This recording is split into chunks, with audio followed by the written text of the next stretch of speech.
진주는 세계 최고의 발자국 화석 산지로 인정받는 곳입니다. 대표적으로 정촌면 백악기 공룡 익룡 발자국 화석 산지와 충무공동 익룡 새 공룡 발자국 화석 산지가 있고요. 가진리 새 발자국과 공룡 발자국 화석 산지, 그리고 유수리 백악기 하성 퇴적증 등 4곳이 현재 천연 기념물로 지정이 돼 있습니다. 특히 세계적으로 희귀한 익룡 발자국 화석들이 많이 발견이 돼서요. 여기서 이름을 딴 전시관도 운영 중인데요. 오늘 정주라 인터뷰에서는 진주 익룡 발자국 전시관 원상호 학예연구사를 통해 중생대 백악기 생명체들이 진주에 남긴 발자국 화석에 대한 이야기 들어보겠습니다. 학예사님 어서 오세요. 네, 안녕하십니까. 네, 환영합니다. 먼저 우리 청취자분들과 오늘 또 보라로도 함께하고 있거든요. 우리 시청자분들에게 직접 인사 부탁드립니다. 네, 안녕하십니까. 진주의 화석을 지키고 또 알리는 진주 익룡 발자국 전시관의 학예연구사 원상호입니다. 네, 바쁘실 텐데 이렇게 출연해 주셔서 고맙습니다. 네, 우리 지역 진주 앞에 세계 최대 그리고 최고의 화석 산지라는 수식어가 함께 따라 붙는데요. 이렇게 진주가 화석 산지로 유명한 이유는 뭘까요? 우리가 살고 있는 땅은 모두 이제 돌로 이루어져 있습니다. 특히 이제 진주가 위치한 곳에는 네. 퇴저감이라고 하는 돌로 이루어져 있는데요. 이 퇴저감 같은 경우는 바람이나 물에 의해서 모래와 진흙들이 차곡차곡 쌓여서 만들어진 땅이라고 알고 있습니다. 네.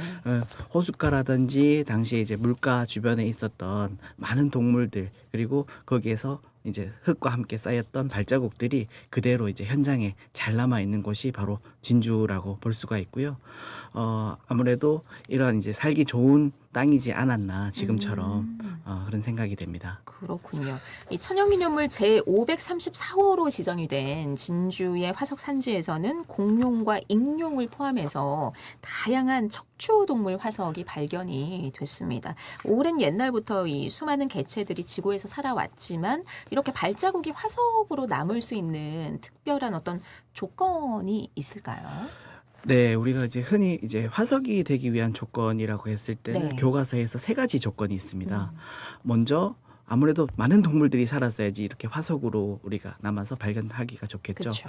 그리고 딱딱한 뼈를 가지고 있어야 됩니다. 아무래도 오랜 시간 땅 속에서 그대로 보존되기 위해서는 딱딱한 뼈라든지 껍질들을 가지고 있는 동물들이 화석으로 남기 좋고요. 네. 또한 이러한 것들 또한 야외에 오래 노출돼 있으면 금방 풍화돼서 사라지기 때문에 이런 것들이 급격한 환경에 의해서 빨리 매몰돼야 되는 그런 어떤 3가지 조건들이 필요로 합니다. 그런데 발자국 화석 같은 경우는 이것과는 조금 다른데요. 아, 그래요? 아무래도 빨리 매몰돼 버리면 그 발자국 형태나 발자국들이 그대로 보존되기가 어렵겠죠. 좀 사라질 수 있겠네요. 그렇죠. 그러다 보니 아무래도 이런 급격한 환경이 아닌 잔잔하고 아주 평화로운 물가에 어떤 환경이 있지 않았을까 이런 생각이 됩니다. 그렇군요. 네네. 환경과 조건이 어쨌든 잘 맞아 들어서 발자국 화석이 이렇게 남겨진 거군요. 네네. 그런데 그 진주의 여러 화석 중에서 전시관을 대표할 만큼 익룡 발자국 화석의 가치가 아주 높다면서요. 네, 익룡 같은 경우는 화석으로 발견된 사례도 공룡이나 다른 화석에 비해 적은데요. 드물다고 하더라고요. 네네. 왜냐하면 새처럼 얘들도 하늘을 나는 동물이다 보니까 뼛속이 비어 있어서 거의 발견이 어렵고요. 또한 이제 익룡 같은 경우는 아무래도 지금은 완전 사라져버린 동물이다 보니까 처음에 익룡 뼈를 초기에 발견했을 때 1800년대에는 이게 물속에 사는 생명체로 알고 있었다고 해요. 네. 그리고 계속돼서 화석을 발견하고 연구를 거듭한 결과 하늘을 나는 동물로 지금 알려져 있는데, 아무래도 이렇게 가벼운 동물이다 보니까 뼈 화석도 남기기 어렵지만 네. 발자국 같은 경우도 남기기가 매우 어려웠죠. 그렇군요. 그런데 이 익룡 발자국이 전 세계적으로도 손에 꼽힐 만큼 아주 많이 발견된, 한 2,500여 개나 발견된 곳이다 보니까 네. 우리나라뿐만 아니라 전 세계적으로도 드물게도 익룡 전시관, 박물관으로 이렇게 지정되어 있습니다. 네, 여러분 보이는 라디오 함께 하시면 사진과 영상도 네. 보실 수 있으니까요. 함께 해주시면 감사하겠습니다. 진주에서는 익룡 발자국들의 크기도 다양하고요. 또 이 발톱이나 물갈퀴도 관찰할 수 있다고 들었거든요. 익룡의 앞 뒷발을 보면 지금 사진으로도 여러분 보실 수 있는데 발가락이 4개가 있습니다. 그런데 화석에서는 3개의 발가락만 찍혔고요. 뒷발도 5개의 발가락이 있지만 그 화석에서는 하나가 적은 4개만 보이는데 이유가 또 있을까요? 네, 우리가 이제 흔히 익룡의 앞발이라고 하는 게 바로 익룡의 날개 부분입니다. 네. 특히 익룡 같은 경우는 4개의 앞 발가락 중에서 4번째 발가락이 아주 길고 강하게 굵고 강하게 발달해서 날개막을 지탱하는 앞발 부분이고요. 네. 그리고 이 날개 같은 경우에 걸을 때는 날개를 접고 걷기 때문에 3개의 발가락이 남아 있다고 볼 수가 있습니다. 네, 뒷발 같은 경우도 아무래도 익룡의 뒷발 같은 경우는 5개의 발가락을 가지고 있는데 초기의 네. 익룡 같은 경우는 5번째 익룡 발가락이 길게 발달해서 마찬가지로 익룡 날개막을 지탱하는 이런 역할을 했을 것이라 추정이 되는데 네. 이게 후기로 올수록 익룡의 5번째 발가락은 거의 퇴화해서 사라지는 경향을 보입니다. 그래서 하나가 적은 4개만 네네. 이렇게 보이는 거군요. 그렇습니다. 네. 진주에서는요. 익룡 발자국 화석도 유명하지만 도마뱀 발자국 이 화석도 빼놓을 수 없잖아요. 네네. 사실 도마뱀은 지금도 지구상에서 서식 중인 그런 파충류인데 도마뱀 발자국 화석이 보고된 경우가 불과 3건에 불과하다면서요. 아마 지금 같은 경우는 더 많은 연구나 발견에 의해서 조금 더 보고되었을 건데 네. 아무래도 도마뱀 같은 경우는 그 발견 사례가 매우 적습니다. 왜냐하면 아무리 익룡과 마찬가지로 도마뱀 같은 경우도 이렇게 작고 가벼운 동물이다 보니까 발자국을 남기기가 많이 어려워요. 좀 힘들었겠네요. 네. 네네. 그리고 서식 환경 자체도 우리가 지금도 도마뱀을 찾기 위해서는 풀숲이라든지 아니면 돌밭이라든지 아니면 나무 위에 이런 네. 것들에서 많이 볼 수가 있는데 지금 같은 경우는 이렇게 물가 주변으로 나온 어떤 도마뱀 같은 경우는 그만큼 좀 드물다고 할 수가 있죠. 그렇군요. 이 진주에서 발견된 도마뱀 발자국 화석은 3건 중에서 2번째로 발견된 네네. 희귀 화석이라고 합니다. 그럼 익룡, 도마뱀 말고 우리 원상훈 화계사님이 좀 애정하는 또 다른 화석이 있으십니까?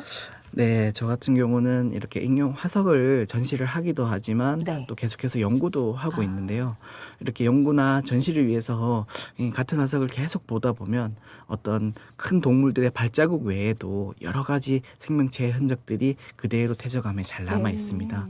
그래서 남들은 보지 못하는 이렇게 저만 보이는 이러한 것들이 저는 조금 더 애정이 가던데요. 네. 아무래도 작은 동물들이 기어간 흔적이라든지 곤충이나 이런 벌레 같은 것들의 흔적들도 이렇게 솔창게 잘 보입니다. 그래서 그렇군요. 이런 것들에 조금 더 좋아하는 화석이라 할 수 있습니다. 연구도 하시면서 좀 머리도 아프시겠지만 네네. 그런 화석들을 보면 또 재미도 있고 신기하시겠어요. 네네. 네. 그리고 그 진주 정촌면에서도 많은 화석들이 발견이 됐습니다. 처음에 어떤 모습을 하고 있었는지 궁금하거든요. 종촌 같은 경우는 진주 뿌리 산업단지 조성공사 중에서 또 발견된 곳인데 거기도 아무래도 규모도 크다 보니까 많은 발자국들이 발견됐습니다. 그 중에서도 어떤 수천 개의 육식공룡 발자국들이 동시에 이렇게 한 곳으로 몰려가는 네. 이런 발자국 모습을 그대로 남아 있는데요. 아무래도 우리 동물의 왕국이나 이런 영상에서 보면 많은 동물들 중에서도 초식 동물들 같은 경우는 이렇게 무리지어서 활동하는 경우들이 많이 있지만 육식 동물 같은 경우는 이렇게 무리지어서 활동하는 경우가 되게 드물어요. 네. 그래서 지금 이곳에서 발견된 정촌 같은 경우는 아마 뭐 늑대나 이런 작은 어떤 육식 동물들의 무리가 동시에 함께 사냥을 하는 그런 형태나 아니면은 좀 작은 어떤 아기 육식 공룡들이 함께 모여서 공부를 하는 교육을 귀여워요. 받는 곳이지 않았을까 이런 생각도 들긴 하는데요. 네. 아직까지는 이렇게 개방이 되어 있지 않지만 지금 지속적으로 이렇게 방금 말씀드렸던 공룡들이 이렇게 무리 생활을 하는 모습들이나 그리고 공룡들 발자국 그리고 공룡 외에도 익룡이라든지 뭐 거북이라든지 다양한 화석들이 남아 있어요.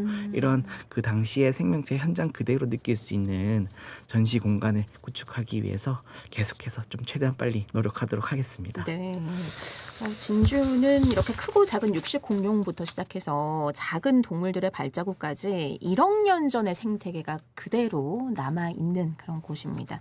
그리고 이달부터 진주 익룡 발자국 전시관에서 기획 전시를 진행하고 있네요. 어떤 전시인지 소개 좀 해주세요. 네, 아무래도 뭐 공룡 발자국, 공룡 박물관, 뭐 자연사 박물관 이런 얘기들 많이 들어보셨을 네. 텐데 익룡 박물관은 우리나라뿐만 아니라 전 세계적으로도 아주 드물어요. 그래서 좀 더 익룡에 관련된 좀 특별한 전시들을 해보고 싶어서 네. 국내에서는 몇 안 되게 발견된 뼈 화석과 그리고 세계에 있는 다양한 공룡의 네. 익룡의 골격 화석 그리고 세계에 있는 익룡들 그리고 익룡에 대한 정보들을 그대로 함께 볼 수 있고 배울 수 있는 전시와 체험들을 함께 마련을 했습니다. 말씀하신 이 모든 것들을 다 볼 수 있다는 거예요? 네, 뭐 규모가 그렇게 크진 않지만 아무래도 좀 여러 세대를 거쳐서 네. 다 함께 좀 즐길 수 있는 전시로 구성하기 위해서 노력을 했습니다. 그렇군요. 그럼 언제까지 진행을 하는 건가요? 네, 이게 9월 1일까지 전시를 하고요. 그 기간 동안 꼭 많이 찾아오셔서 관람해 주시기 바랍니다. 네, 국내외의 희귀한 익룡 뼈 화석을 구경할 수 있는 좋은 기회니까요. 많은 분들이 방문을 해보시면 좋겠습니다. 그리고 최초로 개방하는 화석 보호각도 함께 선보인다고 하는데 이건 뭔가요? 네, 우리 전시관 부지 일대도 전부 다 천연기념물로 지정된 화석산지인데요. 네. 특히나 혁신도시 조성공사를 할 때 전시관 일대만 그대로 남겨놓은 지층이 있어요. 화석이 그대로 현장 그대로 남아 있는 곳인데 이곳 같은 경우에 보호각 내부에 어떤 관람 환경이라든지 그런 보존 처리를 위해서 지금까지 준비를 하다가 이번 전시를 기점으로 함께 개방을 하게 되었습니다. 그렇군요. 그래서 익룡 땅의 어떤 익룡의 모습들 그리고 실제로 익룡 화석들을 한번 찾아보면 훨씬 더 재밌게 관람하실 수 있을 것 같아요. 더군다나 현장 그대로의 익룡의 땅이라고 하니까 네네. 더 신기하고 네, 너무 재밌을 것 같아요. 네네. 의미가 있습니다. 진주 익룡 발자국 전시관 이렇게 희소성이 높고 보존 상태가 우수한 이런 화석 50여 점이 전시가 돼 있습니다. 여기에 더불어서 관람객들의 몰입도를 높이는 특별한 프로그램도 마련돼 있다고요. 네, 아무래도 뭐 저희는 2019년 말에 네. 개관한 어쨌든 최근의 박물관이기도 하고요. 우리가 이제 되게 익룡 공룡 박물관에 가게 되면 아이들이 좋아하는 공룡의 모습이라든지 익룡의 모습을 볼 수 있다고 생각을 하는데 네. 사실 어떤 전시물에서는 그 발자국이 보이지 그 공룡의 모습은 아이들이 보기가 어려워요. 그래서 이런 공룡들을 좀 더 첨단의 어떤 기술력을 도입해서 볼 수 있도록 또 몰입도 있게 볼 수 있기 위해서 저희가 실감 영상이라든지 실감 콘텐츠 그리고 어플리케이션들을 활용해서 네. 좀 더 재미있게 즐길 수 있는 콘텐츠들을 개발을 했는데요. 대형 미디어월, 우리 지방에서는 보기 어려운 대형 미디어월이라든지 아니면은 익룡과 함께 날아다니면서 공룡 발자국, 익룡 발자국들이 남긴 현장을 그대로 둘러보는 네. 그런 실감 영상들 그리고 돌기를 그대로 익룡이 걸어다니는 모습을 볼 수 있는 어떤 홀로그램처럼 볼 수 있는 투명 디스플레이 그리고 아이들이 직접 돌 위에 걸어다니는 공룡들이나 익룡들을 카드로 이렇게 수집하고 볼 수 있는 증강 어플리케이션들 이런 것들을 함께 이용해서 관람을 하시면 네. 더욱 재밌게 관람하실 수 있을 와, 것 같아요. 아이들이 또 카드 수집 이런 거 좋아하거든요. 네네. 그리고 공룡이나 뭐 익룡에 대해서는 하계사님만큼 알고 있을 것 같다라는 생각이 듭니다. 네네. 네. 제가 부족할 정도죠. 네네. 아이들이 정말 좋아하겠습니다. 네네. 네. 그럼 진주 익룡 발자국 전시관의 향후 목표와 앞으로의 계획은 어떻게 되는지 말씀해 주시죠. 네, 뭐 앞서 소개시켜 주셨던 대로 천연기념물 화석산지가 이렇게 네 곳이나 이렇게 밀집되어 네. 있는 진주 같은 경우는 아무래도 뭐 진주성이나 농계만큼이나 어떤 자연유산적으로는 국내에서도 손에 꼽히는 지역이라고 볼 수가 있는데요. 이러한 화석산지를 사람들이 함께 찾아다니고 관광 탐험할 수 있는 진주의 대표적인 문화 관광 콘텐츠로 개발할 수 있도록 지속적으로 노력을 하고요. 또 이제 그냥 공룡이나 조형물이나 공룡 조형물이나 놀이터들이 뿐만 아니라 네. 우리가 가지고 있는 이런 자연유산들을 그대로 아이들이나 관람객들이 보고 또 즐기고 그 가치를 알 수 있는 전시를 하려고 계속해서 노력할 예정입니다. 네.